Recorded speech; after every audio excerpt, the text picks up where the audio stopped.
Hello, പുതിയൊരു വീഡിയോയിലോട്ട് എല്ലാവർക്കും സ്വാഗതം. അപ്പോൾ ഗായ്സ്, ഇന്ന് നമ്മളുള്ളത് കൊച്ചരീക്കൽ കേവ് ആണ് ഗായ്സ്.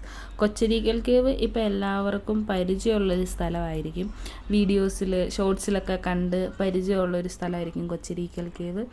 അപ്പോൾ ഗായ്സ്, ഇന്ന് നമ്മൾ അവിടെയാണുള്ളത്. അവിടുത്തെ ഏറ്റവും ഹൈലൈറ്റ് എന്താണെന്ന് ചോദിച്ചു കഴിഞ്ഞാൽ ആ കുളം, അവിടുത്തെ മരങ്ങൾ, പിന്നെ ആ ചെറിയ കേവാണ് ഗൈസ് അവിടുത്തെ ഏറ്റവും ഹൈലൈറ്റ് വരുന്നത്. പിന്നെ ഗൈസ്, പഴയ പോലെ നമുക്ക് ഫ്രീ ആയിട്ട് ഇറങ്ങാനും അവിടെ പോയി ഇരിക്കാനൊന്നും പറ്റത്തില്ല. ഇപ്പം നമ്മൾ ഒരാൾക്ക് 20 രൂപ ടിക്കറ്റ് എടുത്തിട്ട് വേണം ഇറങ്ങാനായിട്ട്. 20 രൂപയ്ക്ക് ടിക്കറ്റ് എടുത്തു കഴിഞ്ഞാൽ നമുക്ക് താഴെ പോയി 2 മണിക്കൂർ അവിടെ പോയി വെള്ളത്തിലിറങ്ങാനും കളിക്കാനും അവിടെ പോയി ഇരിക്കാനും ഫോട്ടോസൊക്കെ എടുക്കാനൊക്കെ പറ്റും ഗൈസ്. പിന്നെ ഇതാണ് ഗൈസ് ആ കേവ് വരുന്നത്. കേവ് എന്ന് പറയുമ്പോഴത്തേക്ക് ചെറിയൊരു ഗുഹ പോലെ നമുക്ക് ആ വേരിൽ പിടിച്ച് മേളിലോട്ട് കയറാനൊക്കെ പറ്റും. പിന്നെ ഗൈസ്, ആ ഗുഹയിൽ നിന്നും ഒഴുകി വരുന്ന വെള്ളം ആ ഏരിയയിലുള്ള ആൾക്കാർ കുടിവെള്ളമായിട്ട് ഉപയോഗിക്കുന്നത് ഗൈസ്. ഇതൊക്കെയാണ് ഗൈസ് അവിടുത്തെ ഹൈലൈറ്റ്. പിന്നെ ഇപ്പം ഫാമിലി ആയിട്ടും ഫ്രണ്ട്സായിട്ടും ഒക്കെ എല്ലാവരും കാണാനൊക്കെ വരുന്നുണ്ട് ഗായ്സ്. അപ്പോൾ എറണാകുളം വരുന്ന ഒരു മസ്റ്റ് വിസിറ്റാണ് ഈ സ്പോട്ട്.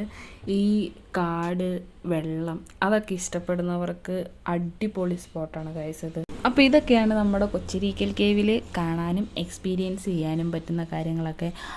പിന്നെ ഗായ്സ്, നമുക്ക് ഫോട്ടോസ് റീൽസൊക്കെ എടുക്കാനായിട്ട് അടിപൊളി സ്പോട്ടാണ് ഗായ്സ് ഇത്. നല്ല ആംബിയൻസ്, വലിയ ക്രൗഡൊന്നും ഇല്ലാത്തൊരു സ്ഥലമാണ് ഗായ്സ് ഇത്. അപ്പോൾ ഗായ്സ്, എൻ്റെ വീഡിയോസ് കണ്ട് എന്നെ സപ്പോർട്ട് ചെയ്യുന്ന എല്ലാവർക്കും താങ്ക് യു. അപ്പോൾ ഗായ്സ്, ഈ വീഡിയോ ഇത്രയേ ഉള്ളൂ. വേറെ അടുത്തൊരു വീഡിയോ ആയിട്ട് വരുന്നത് വരെ ബായ്. പിന്നെ ഞങ്ങളുടെ ഫോട്ടോസ് ലാസ്റ്റ് ആഡ് ചെയ്യാം ഗായ്സ്.